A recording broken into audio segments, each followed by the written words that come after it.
வணக்கம். சற்று முன் கிடைக்கப்பெற்ற மிக மிக முக்கியமான செய்தி ஒன்று வெளியாகி உள்ளது. எஸ்பி வேலுமணி அவர்கள் எடப்பாடி பழனிசாமி அவர்களுக்கு அதிரடியான கடிதம் ஒன்றை கொடுத்துள்ளார்.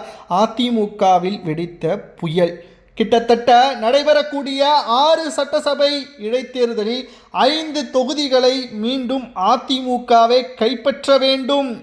அதிமுகவில் இருக்கக்கூடிய கிளைகள் சரியாக செயல்படவில்லை, மோதல்களில் இருப்பதால் எடப்பாடி உடனடியாக அந்த 5 சட்டமன்ற தொகுதிகளை தனி கவனம் செலுத்த வேண்டும்.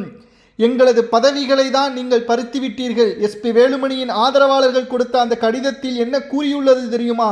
நாங்கள் முதல்வர் விஜய் அவர்களுக்கு சட்டப்பேரவையில் ஆதரவுகளை கொடுத்தோம். ஆனால் மீண்டும் அதை வாபஸ் பெற்று உங்களுக்கு நாங்கள் மன்னிப்பு கடிதம் கொடுத்து உங்களுடன் நாங்கள் இணைந்து செயல்படுகிறோம். ஆனால் நீங்கள் பதவியேற்று தன்னிச்சையாக ஒற்றை தலைமையின் கீழ் 11 தேர்தல்களில் எத்தனை வெற்றியடைந்தீர்கள்? ஒன்றில் கூட வெற்றியடையவில்லை. இதற்கு காரணம் என்ன? அதிமுகவில் இருக்கக்கூடிய உட்கட்டமைப்பு பிரச்சனைகள் தான். அதிமுகவில் இருக்கக்கூடிய உட்கட்டமைப்பு பிரச்சனைகளை சரி செய்ய கிளை நிர்வாகிகளை எடப்பாடி சந்திக்க வேண்டும். எடப்பாடி பழனிசாமி அவர்கள் அதை சந்தித்து அதற்கான பிரச்சனைகளை தீர்த்து எடப்பாடி பழனிசாமி அவர்கள் மீண்டும் அதிமுகவில் வெற்றி வாய்ப்பை உறுதி செய்ய வேண்டும் என்பதை அந்த கடிதத்தில் எஸ்பி வேலுமணி அவரது ஆதரவாளர்கள் எடப்பாடி பழனிசாமி அவர்களுக்கு கடிதங்களை கொடுத்துள்ளனர். அதில் குறிப்பிட்ட சில வார்த்தைகளையும் பதிவு செய்துள்ளனர். நடைபெறக்கூடிய 6 சட்டசபை தேர்தல்களில் 5ஐ கைப்பற்ற முடியவில்லை என்றால் 3லாவது கைப்பற்ற வேண்டும். ஒட்டுமொத்த தேர்தலையும் தோல்வியை தழுவினால் நிச்சயம் எங்களுக்கு வேறு வழி கிடையாது. நாங்கள் எடுக்கக்கூடிய முடிவிற்கு நீங்கள் கட்டுப்பட்டே ஆக வேண்டும். ஏனென்றால் எடப்பாடி பழனிசாமியை பொதுச் செயலாளராக வைத்திருப்பது அழகு பார்ப்பதல்ல. கட்டுமானத்திற்கு எடப்பாடி பழனிசாமி அவர்கள் அதிமுகவின் தலைமை அலுவலகத்தில் இருக்கக்கூடிய கட்டடங்களுக்கோ மரங்களுக்கோ நாங்கள் பொதுச்செயலராக வைக்கவில்லை.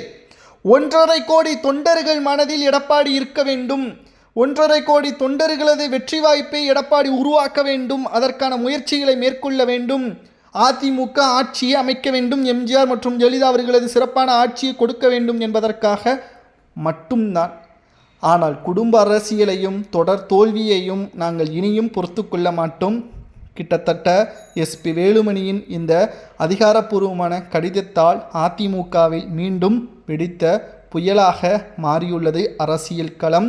இதற்கு எடப்பாடி என்ன கூறப்போகிறார் என்ற தகவல்தான் சமூக வலைதளங்களில் வைரலாக பரவி வருகிறது. 6 சட்டசபை இடைத்தேர்தலை தனி கவனம் செலுத்தி எடப்பாடி பழனிசாமி அவர்கள் வெற்றியடைய வேண்டும். இல்லை என்றால் தோல்வியடைந்தால் பதவி மாற்றம் உறுதிதான் என்று நிர்வாகிகள் கூறுவது சரியா என்பதை மக்களாகிய உங்களது கருத்துக்களை கூறுங்கள்.